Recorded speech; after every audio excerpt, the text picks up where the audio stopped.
جماعت دهات چارتپه ناحیه رودکی.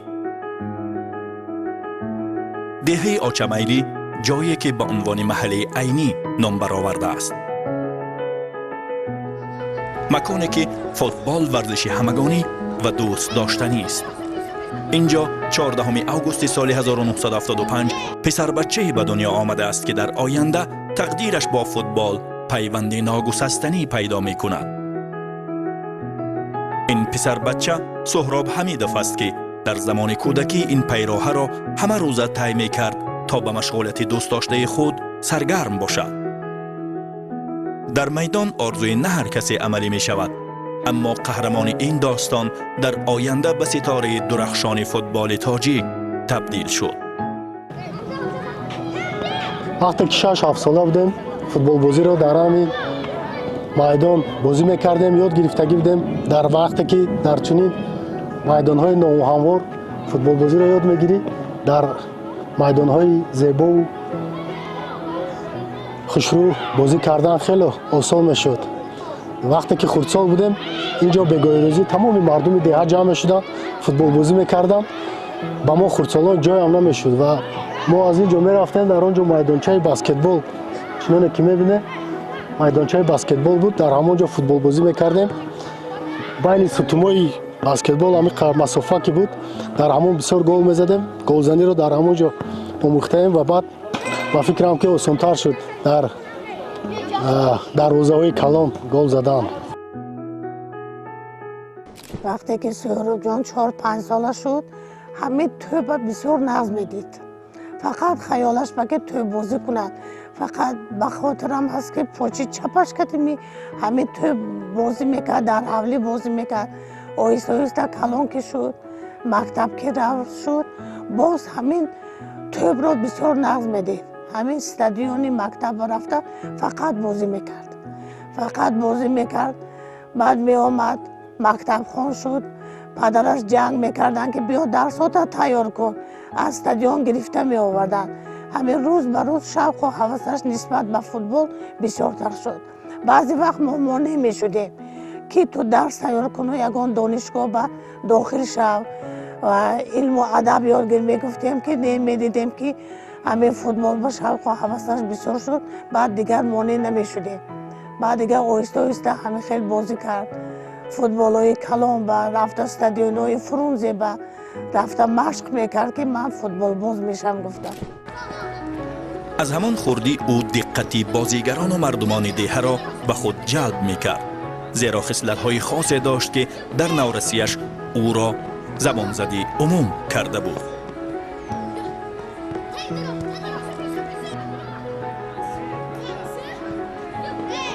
خصلت اساسی که در سهراب من دیدم این با یگان کس راه ندادن بود. حتی در مشق‌های عادی که ما بین خود میگذراندیم مغلوبیت رو دوست نمی‌داشت و همیشه کوشش میکرد که غالب براید. همین چیزی فوق‌العاده سهراب همین بود که در سن سال نورسی خودش با برابری جوانان هنرنمایی میکرد و گوییم که پیش روی آنها رو همه وقت میگیریم. یا که اگر ما او رو در قسم هجوم مونیم، در گوییم که موقع هجوم کننده، البته یگان گل میزد. وقتی که ما با دسته بزرگی ایریگاتور واخوردیم در همون شب روزها، گل زده سهراب هیچ وقت فراموش نمی شود.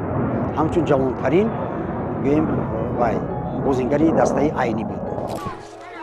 از میدان‌های خاکی دهه او کم کم به مسابقه‌های ناحیوی و سپس جهت اشتراک در مسابقه‌های شهری و پایتخت کشور راه یافت و همانجا مورد توجه تیم‌های قرار گرفت که راه او را به فوتبال کسبی باز کردند.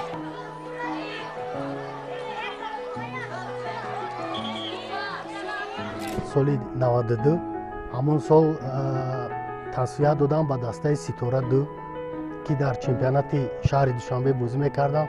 شادروان کریموف اعظم مربی دسته بود. مرا با استادیون با میدانی روی اوهان آوردن که دسته در همونجا مشق میکرد.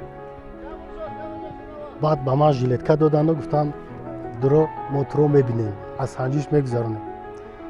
در دقیقه 10 یا 15 مشق دو طرفه بازی از میانی میدان گل زدم بعد همین شودروان مربی گفتن که تو به دسته ما قبول. از همونجا یک سال قریب در دسته ستاره دو در چمپیونات شهر بازی کرد. اولین قدم‌هایش در فوتبال کسبی را سال 1993 با دسته بافنده گذاشته بود که در آن دهه کشورمان با مشکلات و دشواری‌های زیاد روبرو شده بود. فوتبال بازی کسبی وقتی که با دسته بافنده کمبینات نساجی شهر داخل شدیم، از چمپیونات شهر دوشنبه سر کردیم، با لیگ یکم راحت گرفتیم و سال خطا نکنم 94 یا 95 با لیگ عالی راحت گرفتیم. از همونجا فوتبال کسبی ما آغاز شد. در دانشگاه تکنیکی تاجیکستان میخوندم تا ساعتهای 2-3 درس. بعد درس پیاده می اومدیم به ورزشگاه تا ساعت 5 وقتی که تمرین بود در همون ورزشگاه میشستم، درسای خود رو میکردم و باز بگاه تمرین کرده بعد به خونه میرفتم. این خیلی شرایطایی که حاضر من در میدان هست، مسئله لباسا، مسئله پوپوشی فوتبال بازی، ما یک پوپوشی میگرفتیم اولی سال تا آخری سال با هوای هم تمرین میکردیم هم بازی میکردیم. استاد داشتیم در دسته، استای پوپوشی دوز. بعد هر یک بازی با هوای میدادیم که جای دریدگیش دوز داد، ما با اون بازی دیگه بازی کنیم. مزد مهنتی که اولین بار با ما دادم این پول نبود، با جاش کمبینات نساجی ماتریال میبرورد و ما 2 رولون ماتریالی دادن، گفتن این مزد مهنت شماست. ماتریال رو برداشته به خونه بردیم، با مادر دادیم که این مزد مهنت من. خیلی کمچین که بود. گفتم بچه‌م این فایدهش بوده سر فوتبال. آن زمان سهراب حمیدوف مورد توجه همسایه کشورها نیز قرار گرفته از سنجش‌های ضروری هم گذشته بود، اما برخی مسائل حجتگذاری باعث شد او پیشنهادها را ترک نماید. راستی گپ دو مرتبه به دسته های ازبکستان دعوت کرده بودم، دسته اندیجان و دسته بخارا. از تمرین ها از همش گذشتیم، اما مسئله حجتگذاری ده از حسابی که لیگانر حساب میخوردم. راستی گپ پیشنهادم کردگی بودن که شهروندی هم رو عوض کنم، اما من گفتم که نه، من شهروند جمهوری تاجیکستان هستم، از تیم ملی میخوام بازی کنم. بازی کرده بودم، برای این شهروندی هم رو عوض نکردم، در آنجا نموندم. سال 1997 یکمین تجربه خارجی سهراب حمیدوف به هیئت دسته خارجی شختیار سلیگورس در بلاروسیا می پیوندد و به میدان برآمده صاحب تجربه غنی می گردد. به قول به فوتبال دیگر و امتحان دیگر روبرو می شود. همه 1 سال در آنجا هنرنمایی کرده این بار به دسته برای آن دوران نام آور تاجیک ورزاب می پیوندد. دسته‌ای که فوتبال بازان قوی را در هیئت خود جا داده بود. با تجربه کسب کرده‌اش او در هیئت این تیم درخشید و توانست 2 بار قهرمان تاجیکستان و 2 بار هم جام فوتبال میهن را بالای سر بردارد. به خصوص 19 گل زده‌اش در چمپیونات تاجیکستان در سال 1999 نام این فوتبال باز را زبان زدی عام و خاص گردانید. سال 98 به دسته ورزاب دعوت کردن. 2 سال از دسته ورزاب اولین بار چمپیون جمهوری استادی ورزش هم در دسته ورزاب گرفتیم. آن زمان دسته ورزاب به عنوان قهرمان تاجیکستان در مسابقه های اتحاد دولت های مستقل کشورمان را معرفی میکرد و برآمدی خوبی هم داشت و به قول خودش یکی از گال های خاطرمانش در همین مسابقه به ثمر رسیدند. Филимонов пропустил ближний угол уже на 2-й минуте. Спартаковский вратарь явно не ждал от Хамидова столь точного удара. Тут же Хамидов повторил свою попытку уже с другого фланга. یکی از گل‌هایم خاطر نمی‌براید با دروازه اسپارتاک شهر مسکو میباشد که در جام اتحاد با دروازه‌بان دسته تیم ملی روسیه فیلیمونوف زده بودم. راستی گپ تا حال از یاد نمیبراید.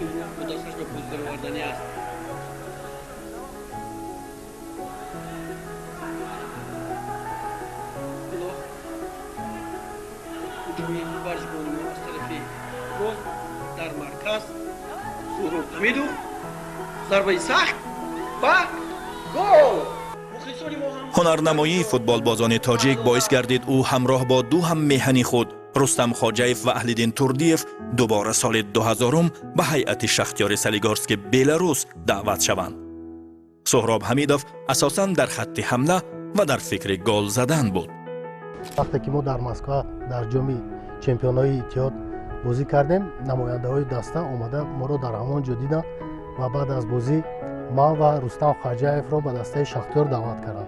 دوام 3 سال در دسته شختیار بازی کردیم.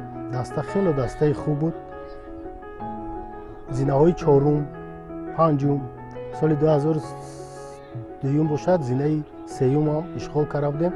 بار اول با رستم خواجیف، اهلیدین توردیف، بعد 1 سال که ما در آنجا بازی کردیم، بعد اهلیدین توردیف هم به آنجا پیوست. کوبوکی اویفا بود و یادتان باشد در کوبوکی اویفا 2 بازی با دسته سایسکای صفیه بلغاریا بازی کردگی بودیم. وقتی که یکمین بار با سهراب حمیدوف خوردیم در یک تمرین و در بازی اشتراک کردیم، باور کنیم اول وقتی یک بخوری اولین ما خیال میکردیم که یک پهلوان است، و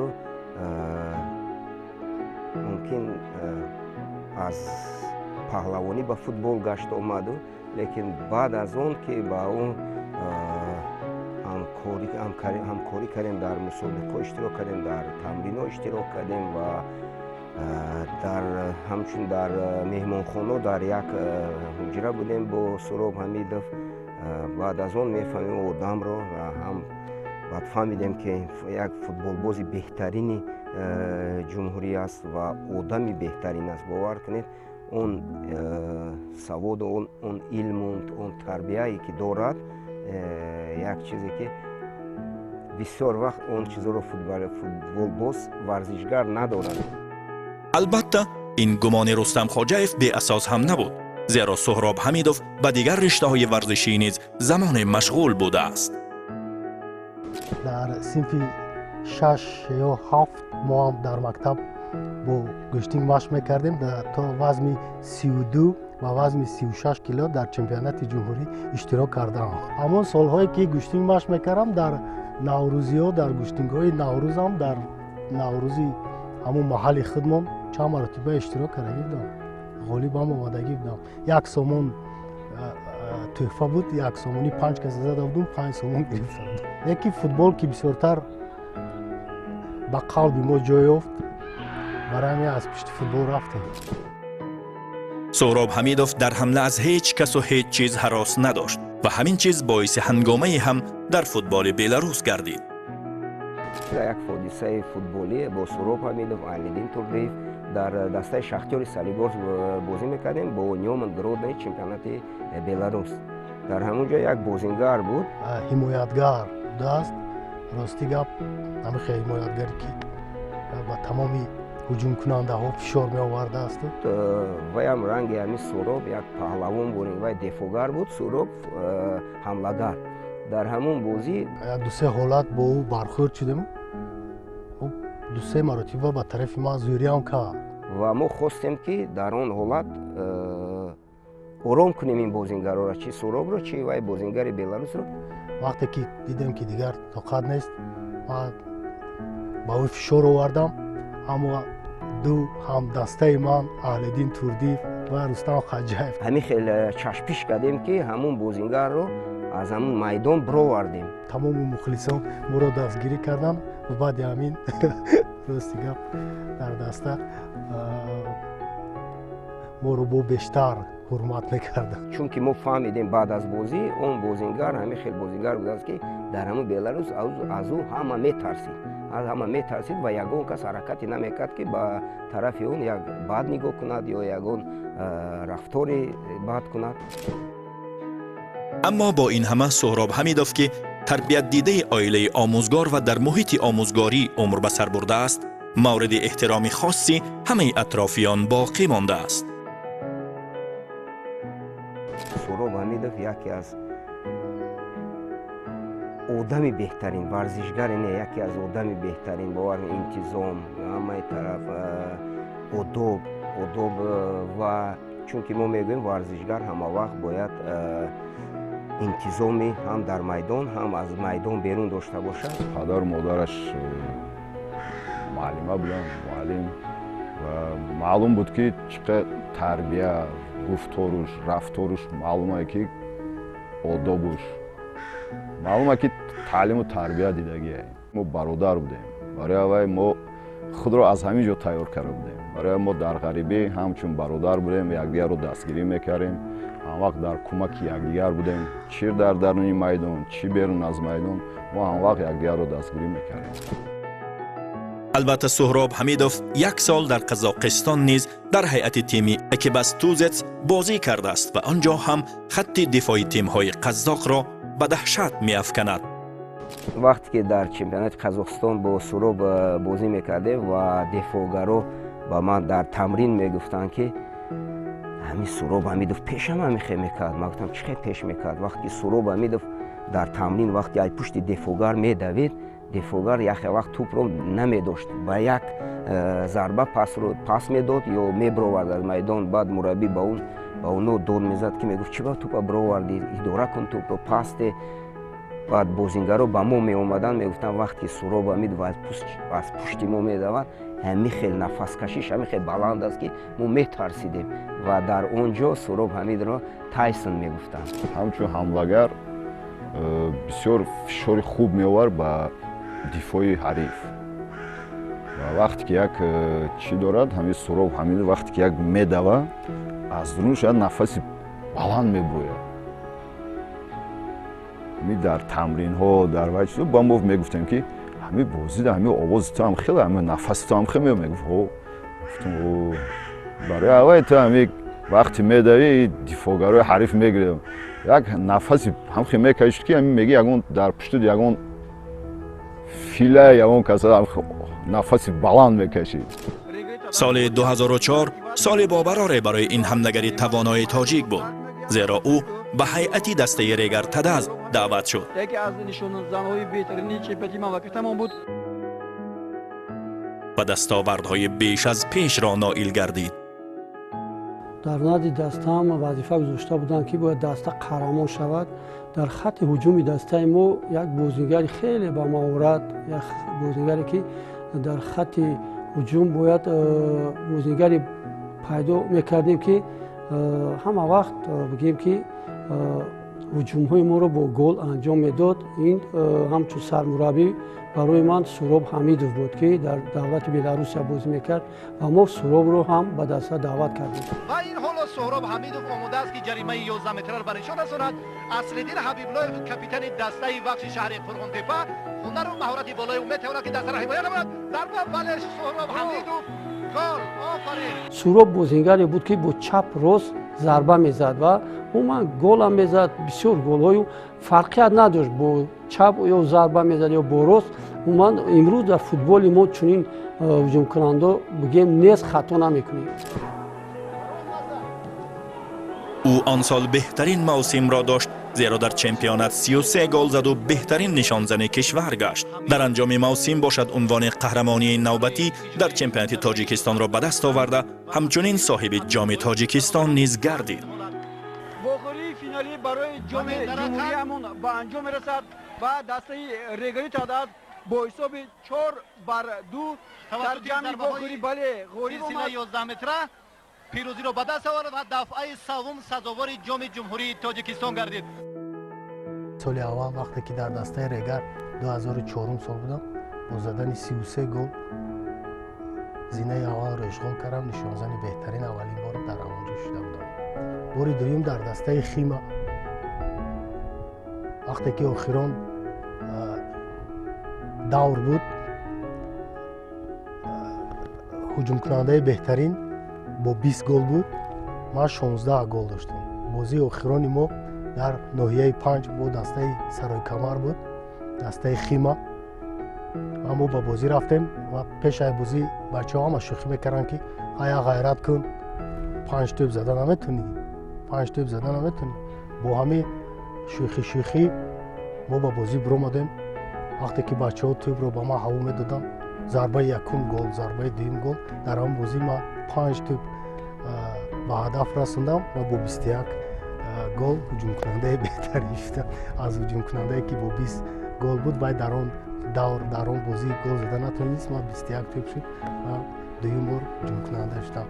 باری سوم هم میشد وقتی که نومان حکیموف با یادتون باشد، خطا نکنم با 20 گل بود چند گل، من یک گل کم بازی داشتم. در دور اخیر ما با دسته اون وقت در دسته انرژتیک بازی میکردم، با دسته دینامو شهر دوشنبه بازی داشتیم.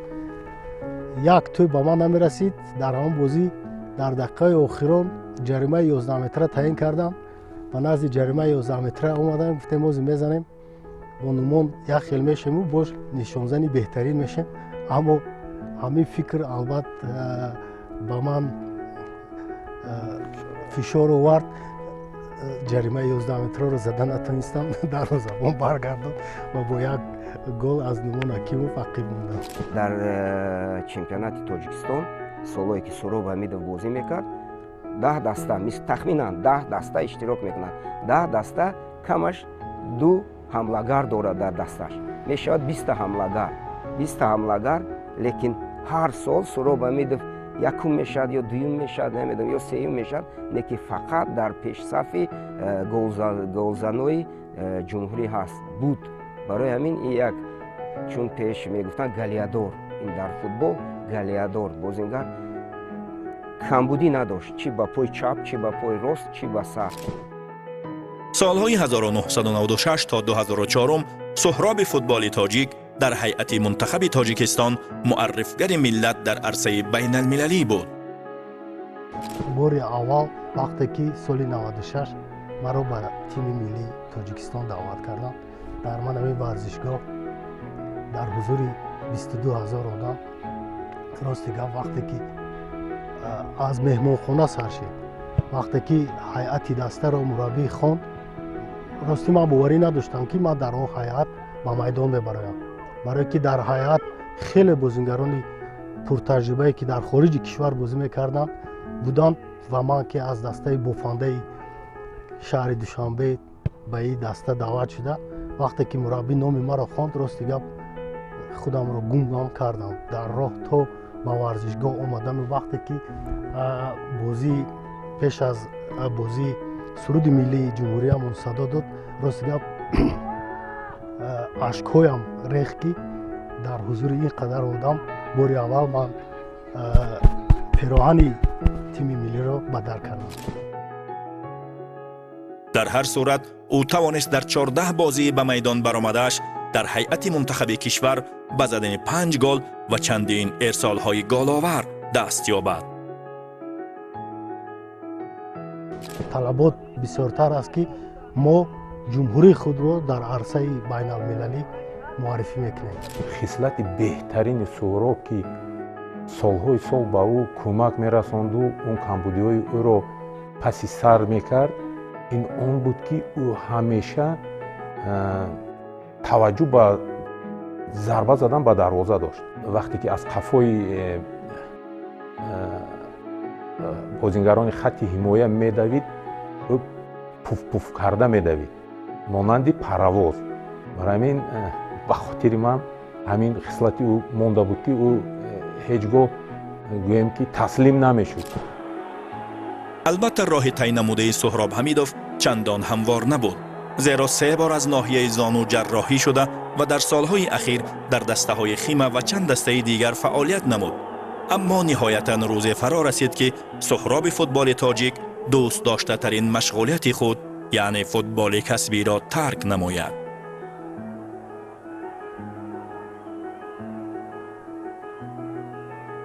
در وقت فوتبال بازی هم راستی گپ عذابم کشیدم. 2 بار لط زانو برداشتم، 2 بار جراحی کردم. بعد جراحی البته دشوار است به فوتبال برگشتن، چنانکه که روز میبینیم بعضی بازیگران یک بار جراحت میگیرن دیگر به فوتبال برگشتن نمیتوانند و برای همین خیلی عذابم کشیدیم. لیکن همین شوق فوتبال که نه ما باید بازی کنم همین مشکلی ها رو سرگذراندیم و باز به فوتبال برگشتیم ولی در سن 33 سالگی اگر خطا نکنم از سببی که باز ملت بسیار غم داد میتوانستم 2-3 سال دیگر بازی کنم اما دیدیم که دیگر نمیشود با فوتبال خیر خوش کردیم. مشکلی هم دوچار شده باشد که من به نمیگفت که مادرم زخم میشه گفتم لیکن من حس میکردم میگفتم که پسرم زخم نشه و الهو کشایشی کارت کرد یک روز با راهی کارت کشاده میشود گفتن نصیحت میکردم شد انشاءالله من راهش کشاده شد با همین صاحب برگشته اومد. به هر حال پس از مدت این حملگری زمان آوازه‌دار تاجیک را فدراسیون فوتبال کشور کم کم به چاره‌بینی‌های فوتبالی دعوت کرده دوباره راه او به این عرصه دوست داشته‌اش پیوند خورد. در وقت جایزه سپاری در وقت قرعه کشی ها مرا دعوت میکردم به مراسم ها و آهسته اونها گفتن که نه این خیلی نمیشود با کمیسری بازی های لیگ یکم لیگ دوم آنها مرا گفتن که نه تو باید کمیسر شوی. با دستگیری آنها من کمیسر شدم. دوام 5 سال با تمام جمهوری سفر کردم. هم مخلصان در آن وقت میدن میفتن در این میدان سال چند تو گل زدگی بدی راستیگه با یادی من نیست با یادی مخلصان هست. حالا سهراب حمیدوف همچون سردار شعبه برگزاری مسابقه‌های لیگ فوتبال تاجیکستان فعالیت خود را ادامه داده ایستاده است و همه روزه باز با مشغولیت دوست داشته خود مشغول است، یعنی با فوتبال، چه در میدان و چه در پشت کرسی کاریش. در این وظیفه نوش نیز او در کار خود جدی و با صداقت می باشد. خبری من چند سال گذشت با همین صاحب گشته آمد. با همین صاحب من فکر میکنم که از تحت دل نغزیده بود که با حاضر من همین صاحب مشق کرده ایستاده، با همین صاحب کار کرده ایستاده است. بسیاری شخصیت فوتبال رو همچون بگین فوتبال رو دوست می‌دارن و فوتبال دل می‌بندن، لیکن با فوتبال همچون کسبیت نگاه کردن نه هر کس این رو می‌بیند. من در همین سهراب از همون دوره می‌دونستم که این فوتبال برای سهراب یک کسبیت است. برای که امروز که ما می‌دونیم سهراب در فدراسیون فوتبال کار می‌کند، چقدر امروز او کار خود رو انجام می‌دهد. در کدام کار و در کدام سطح نباشد سهراب همچون کدام کسبی را وای نکند همچون کسبیت کار می‌کند. حالا جهت شناخت بهتری این بازیگر از او سؤال‌های پرسیدیم که جوابشان را پیشکش شما می‌گردانیم. فوتبال به شما چی داد؟ حیاتی من راستی گپ فوتبال به من آبادی داد، فوتبال به من آبرو داد. گل خاطرمان برایتان کدام بود؟ یکی از گل‌هایم خاطر نمی‌براید با دروازه اسپارتاک شهر مسکو می باشد که در جام اتحاد با دروازه‌بان دسته تیم ملی روسیه فیلیمونوف زده بودم. راستی گپ تا حال از یاد نمی‌براید. برایتان بازی زیبا مهم است یا نتیجه؟ من گلزن هستم، من با میدان میبرایم گل نزنم، بازی زیبا نشان دهم. دسته من بازی رو بوی میدهد برای کی در کار است خیلی بازی زیبا. برای همین پیش از همه نتیجه. بغیر از فوتبال چه مشغولیتی دوست داشته دارید؟ راست دیگه از سحر تا بگه فکر در همین فوتبال دیگه مشغولیتم. آیا مقصدی مربی شدن دارید؟ مربی شدن نمیخوام. نمیدونم برای چی. از اول همین فکر در سرم بود که من مربی شدن نمیخوام. قهرمان یا نمونه عبرت برای خود کی را میدانید؟ راستیگه وقتی که در مکتب میخوندم پدری من هم معلم مکتب بودن، ولی مخلصی از شدید دسته پومیری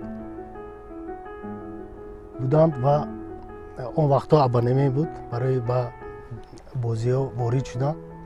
پدر هم میگفتن که اگر همه هفته تا بازی پومیرا در روزنامه یگان 4 نباشد همش 5 باشد در مکتب با باهای خوب و عالی تحصیل میکردم. میگفتن که من تو رو با بازی پومیر تماشا میبرم و اون کس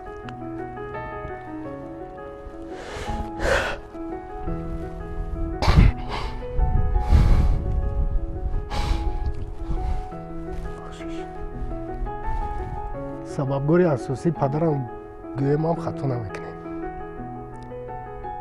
از سبب که مرا به این ورزشگاه می آوردند و 20,000 آدم فوتبال تماشا میکردیم.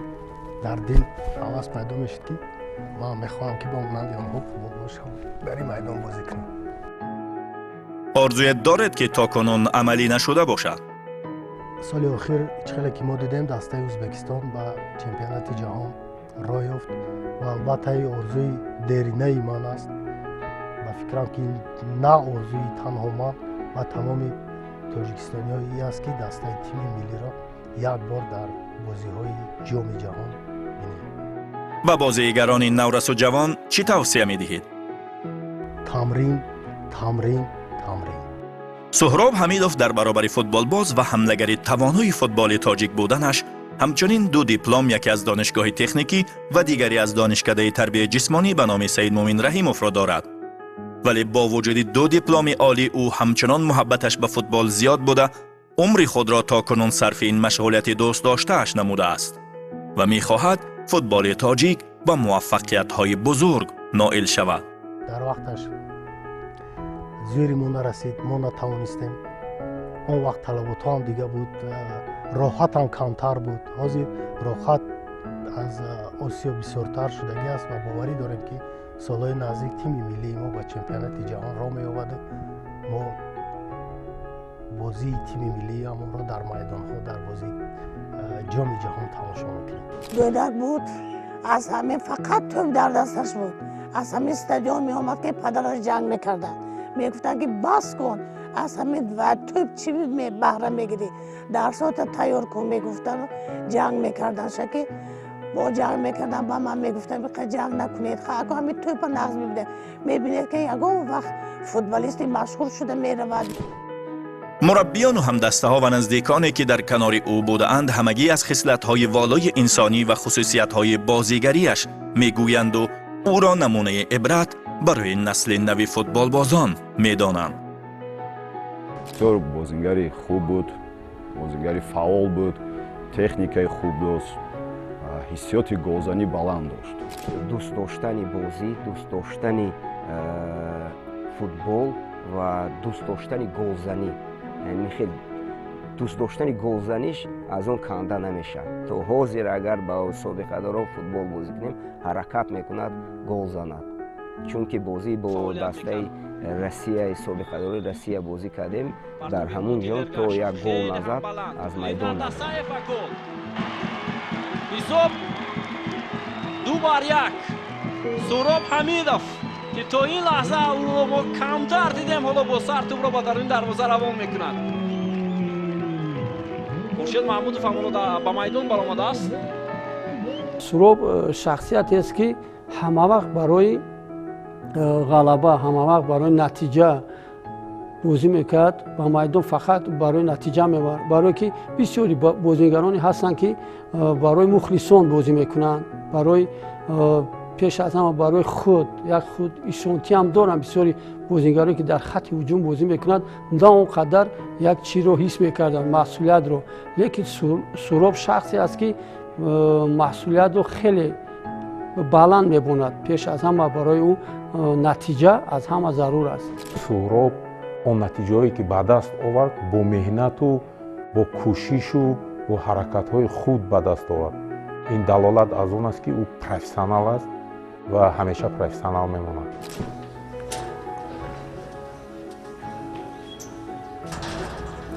سهراب حمیدوف حالا هم به قول 7 روز در هفته را در عالم فوتبال سپری می کند. زیرا پس از 5 روز کاری در لیگ به خانه که برگشت،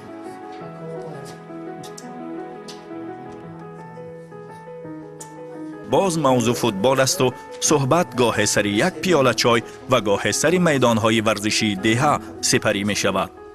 با اینکه نمی خواهد به کسب مربیگری برود، اما در دیها راهنمای فوتبال بازانی نورس و جوان است و هیچ کمک یا مصلحتی را برای آنها دریغ نمی دارد. راه طی نموده او می تواند به هر نورس نمونه عبرت باشد، زیرا او برای آرزوی خود تا به آخر مبارزه برد و آن را عملی کرد. سهراب حمیدوف نه تنها یک فوتبال باز و یا حمله‌گر، بلکه بخشی از تاریخ فوتبال تاجیک باقی میماند.